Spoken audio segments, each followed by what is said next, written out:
What if Kyle Larson doesn't win the championship tomorrow? I think NASCAR and its fans need to rethink how we calculate greatness.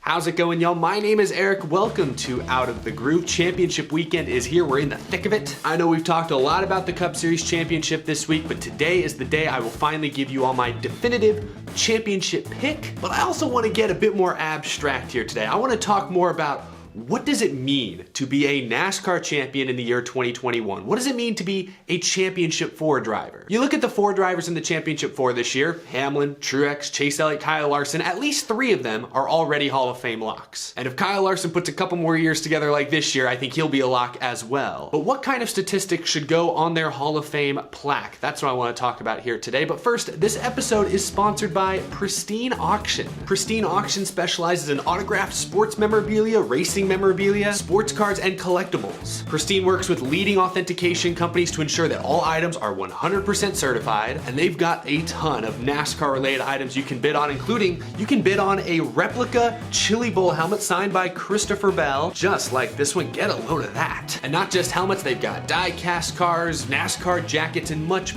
more you can bid on. Pristine runs several different types of auctions. They have weekly auctions, a premium monthly auction, daily auctions, and 10-minute auctions. And there's a special offer for fans of Out of the Groove. If you register at pristineauction.com, that link down below, and use the code GROOVE, you'll get $10 off your first purchase. So check that out. Use code GROOVE. Thank you to Pristine Auctions for supporting Out of the Groove. All right, let's talk about the 2021 NASCAR Cup Series Championship race. Tomorrow afternoon, 3 p.m. Eastern on NBC, Kyle Larson, Denny Hamlin, Martin Truex Jr., and defending champion Chase Elliott will all be chasing the championship trophy. Let's address the elephant in the room first. One of those Championship 4 drivers is not like the others. Kyle Larson has been in the spotlight pretty much all season long. 9 wins on the season, more than double that of any other driver. First year with Hendrick Motorsports, he and Cliff Daniels look virtually unstoppable, particularly at the big 550 horsepower ovals, but they've shown dominance at road courses. They've won it, like Nashville they dominated, which was a high horsepower, low downforce track, so they've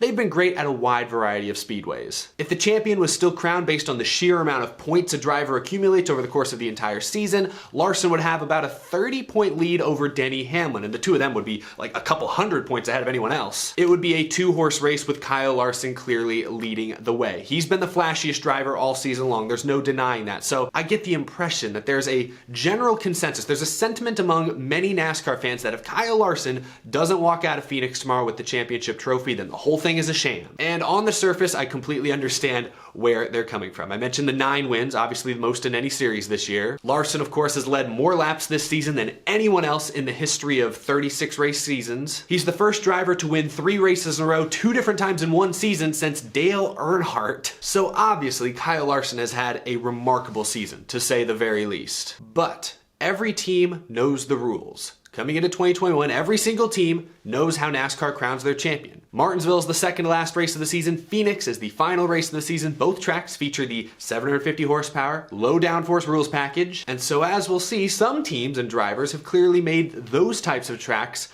a point of emphasis. And so while Larson's 9 wins are extremely impressive, extremely flashy, the rest of the field may be a bit closer to him than y'all realize. So how do the other drivers stack up? Well, for one, Denny Hamlin, not Kyle Larson, has by far the best average finish of any Cup Series driver all season long. Hamlin's average finish this year is 8.6 versus Kyle Larson's 9.3. And focusing in on those shorter ovals like Phoenix that run a very specific rules package, Martin Truex Jr. leads the series with 4 wins on those types of tracks this year. Kyle Larson, by contrast, has only 2. And actually, according to David Smith from Motorsport Analytics, who does really cool work over there, Denny Hamlin has actually been the fastest car this season at 750 horsepower tracks. Right now, I'm talking about the entire season, but let's focus in on these last 9 races. Let's focus in on the playoffs, because since 2004, NASCAR has put a clear additional emphasis on the final 10 races. Denny Hamlin has the best average finish in these playoffs at 7.2. Kyle Larson Larson, 8.1, still very good. Truex is at 10.3 and Chase Elliott's actually at 13.0, surprisingly high. So that's yet another metric that Hamlin leads Larson in. But if we do look at total wins in these playoffs, Larson of course has 4, Hamlin has 2, Truex has 1. Total laps led in the playoffs, Larson is first with 908 laps led. Denny Hamlin has led 681 laps. Chase Elliott did most of his lap leading last weekend at Martinsville, but he's led 521 laps in these playoffs, and Truex is actually bringing up the rear in this stat, leading only 99 laps in these playoffs. So you can see why Hamlin and Larson would be leading the field by a long margin if this was a traditional, Winston Cup style format. In the regular season, Larson leads in total wins, but Hamlin leads in average finish. At 750 horsepower tracks, Denny Hamlin has the clear edge over Larson. But in these playoffs, Larson once again has more wins than Hamlin, clearly been faster at the 550 horsepower tracks, but Hamlin still with the better overall average finish even in these last 9 races. So they're neck and neck in a lot of traditional, important, easy to understand metrics. Before I make my championship pick, I'm gonna go off on a tangent for a moment because I'm sure there are many of you watching that are kind of rolling your eyes at all this. Like, yeah, come on, Eric, we know, but if Larson doesn't win the championship, like, it's gonna leave a bad taste in everyone's mouth. We all know that. I would hope that the stats I just talked about would convince you that it hasn't been all Larson this year, that Hamlin's been really, really good, better average finish. Martin Truex Jr. has been focused in at the 750 tracks. That's his strategy. If you say Larson's 9 wins trumps everything, I would point you to 2003, the last year of the Winston Cup full season points format. Matt Kenseth had only 1 win that season. In many ways, Ryan Newman was the Kyle Larson of 2003, a little more inconsistent perhaps, but he had a lot of wins. But I digress. Even if that doesn't convince you, I want to talk about the redeeming qualities of this current playoff format. The entire season matters. Obviously, there's a regular season championship at stake through the first 26 races, which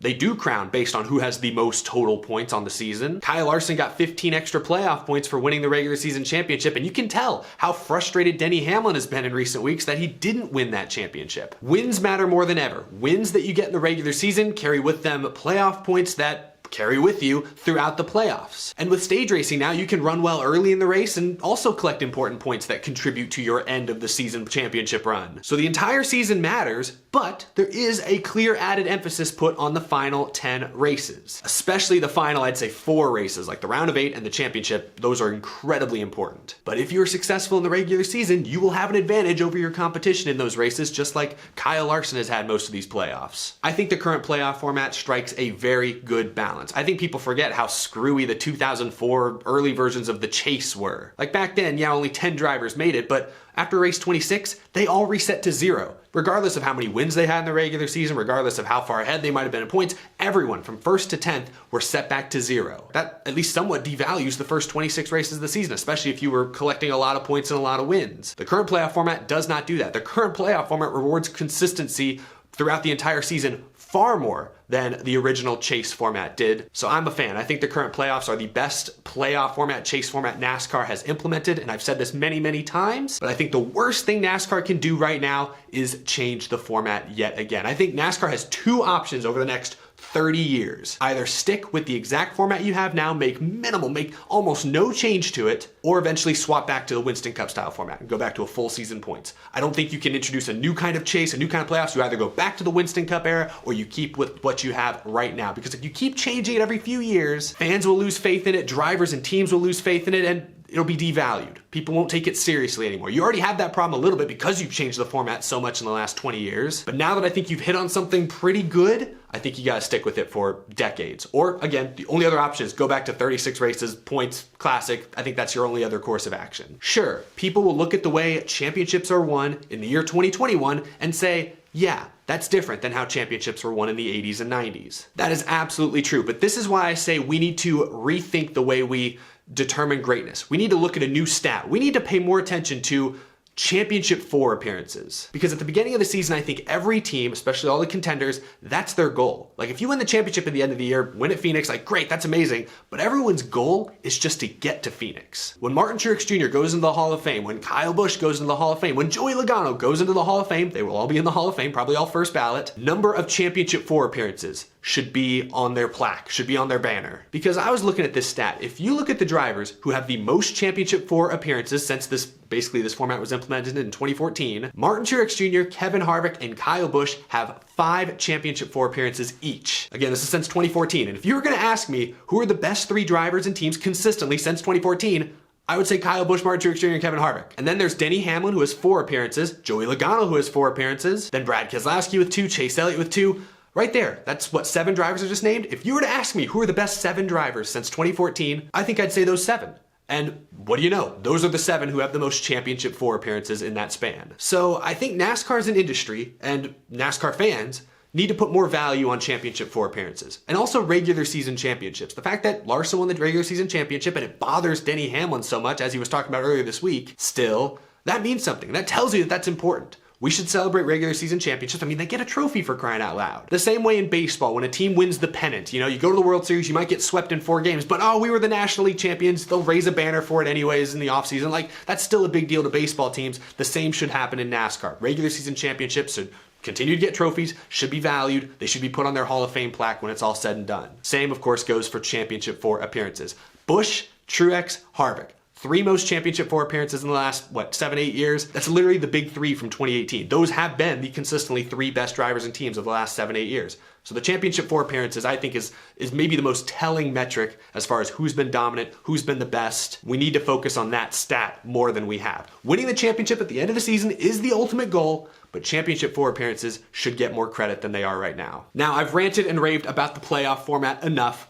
Let me give you guys my pick. I've talked about this in the past already. If you remember my video before the playoffs even began, I picked this guy in September. There's been some scares along the way, but I'm going with Martin Truex Jr. to pull off the upset here at Phoenix. I believe in his and James Small's strategy. Be great at the 750 horsepower ovals. They've won 4 of them this year, double that of any other championship driver. I think that experience is going to pay off in Phoenix. I think all 4 of the championship contenders will race in the top 5 just like last year. Everyone knew at the beginning of this year, to win the championship, you had to be good at Phoenix. Martin Truex Jr. won there in the spring. Kyle Larson, I think, led 1 lap in that race. Still good, finished in the top 10, but Kyle Larson's been good at the 550 tracks, which, I mean, that's great. You'll rack up a lot of trophies, you'll get some points, but that's not how you win the championship in 2021. Everybody knew that coming in. I think Martin Truex Jr. will close the deal, but leave your thoughts down in the comments below. Who are you picking? Larson, Hamlin, Truex, Elliott? Give me your thoughts down in the comments below. I'm sure this will be a controversial video. I know there are a lot of people who still don't like the playoff format. It's not perfect, but I do think it's the best format they've had since the Winston Cup